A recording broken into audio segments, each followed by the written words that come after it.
औज़ुबिल्लाहिमिनश्शैतानिर्रजीम बिस्मिल्लाहिर्रहमानिर्रहीम अस्सलामु अलैकुम वरहमतुल्लाहि वबरकातुहू। मोअज़्ज़िज़ हाज़रीन, कैसे हैं आप सब? मुझे उम्मीद है कि आप सब खैरियत से होंगे और आपकी तबीयत भी बिल्कुल ठीक होगी। दोस्तों, अल्लाह ताला वो वाहिद ज़ात है कि जो हर मुश्किल को हल कर सकती है। हमारा ईमान है। मुसलमान का ईमान क्या है? ईमान कहते किस चीज़ को हैं? मोमन किसे कहते हैं? जिसका ईमान हो। ईमान किस पर? अल्लाह पर, नबियों पर, इल्हामी किताबों पर, फरिश्तों पर और यौम आखिरत पर।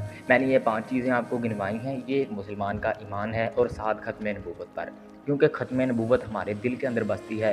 हज़रत मोहम्मद सल्लल्लाहु अलैहि वसल्लम के बाद कोई नबी नहीं आएगा और जो कोई भी दावा नबूवत करेगा उसे फिर तजदीद ईमान करनी पड़ेगी, उसे फिर अपने मुसलमान होने पर शक होना चाहिए। बिल्कुल काफ़िर हैं जो नबी करीम सल्लल्लाहु अलैहि वसल्लम की ख़त्म नबूवत पर यकीन नहीं रखता, हमारा उससे कोई तल्लुक़ नहीं। ख़त्म नबूवत पर जिसका ईमान नहीं है, मुसलमान का उससे कोई तल्लुक़ नहीं। मैं गवाही देता हूँ कि अल्लाह ताला एक है, वो वहदहू ला शरीक है। हज़रत मोहम्मद सल्लल्लाहु अलैहि वसल्लम अल्लाह ताला के बंदे और आखिरी रसूल हैं। दोस्तों, सब इल्हामी किताबों, मैंने ये बातें आपके सामने क्यों की हैं कि इल्हामी किताबों पर ईमान, यानी कि मुख्तलिफ़ अंबिया इस दुनिया में तशरीफ़ लाए, इंसानों को उन्होंने हिदायत की तरफ बुलाया। बहुत ही खुशनसीब इंसान थे कि जिन्होंने उनकी बात मानी, और बहुत ही बदबख्त इंसान हैं जो पहले दौरों में उनकी बात नहीं मानते थे और जो अब भी उनकी बात नहीं मान रहे। हम बहैसियत मुसलमान ईमान तो रखते हैं। ईमान हमारा है कि अल्लाह ताला एक है, हज़रत मोहम्मद सल्लल्लाहु अलैहि वसल्लम पर हमारा ईमान है, वो आखिरी नबी हैं, लेकिन उनकी भी माननी चाहिए।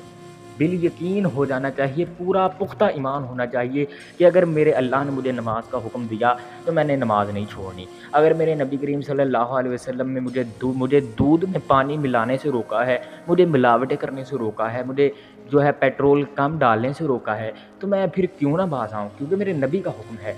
ईमान से कहें, अपने अंदर से कहें, अपने दिल से कहें कि मैं रसूलुल्लाह सल्लल्लाहु अलैहि वसल्लम को नबी मानता हूँ और उनकी हर बात को मानता हूँ, 100% मानता हूँ, 100% मानता हूँ। दोस्तों, इल्हामी कुतुब पर ईमान, यानी कि कुरान मजीद पर ईमान। कुरान मजीद आखिरी किताब है और ये कुरान मजीद की ऐसी आयत है कि आपको फ़ौरन नतीजा मिल जाएगा, फ़ौरन इसके फ्यूज़ व बरक़ात आपकी आंखों के सामने आ जाएंगे। कुछ ऐसे वज़ाइफ भी होते हैं, कुछ अल्लाह ताला की मसलिहतें भी होती हैं कि कुछ थोड़ी सी देर हो जाती है, लेकिन ये ऐसा वजीफ़ा है, ऐसी आयत है कि आप पढ़ेंगे और आपको नतीजा मिल जाएगा, आपके दिल को सुकून पहुँच जाएगा।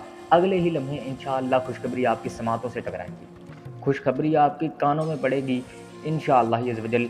दोस्तों, मैं कॉपीराइट के इश्यूज़ की वजह से मैं आपको सामने स्क्रीन पर डिस्प्ले नहीं कर रहा। आयत आप हार्ड फॉर्म में आपके पास पड़ी हुई सूरतुल हशर है, कुरान मजीद है।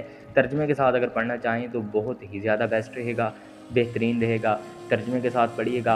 हमारी बहन भाइयों बेटियों के मैसेजेस थे कि भाई कोई आसान सा वजीफ़ा बताएं, इसको आप ज़ुबानी भी पढ़ सकते हैं।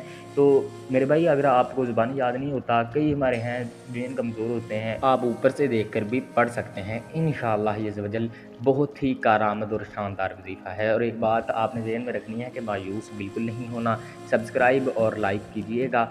मिलते हैं बहुत जल्द अगली वीडियो में, तब तक अल्लाह निगहबान।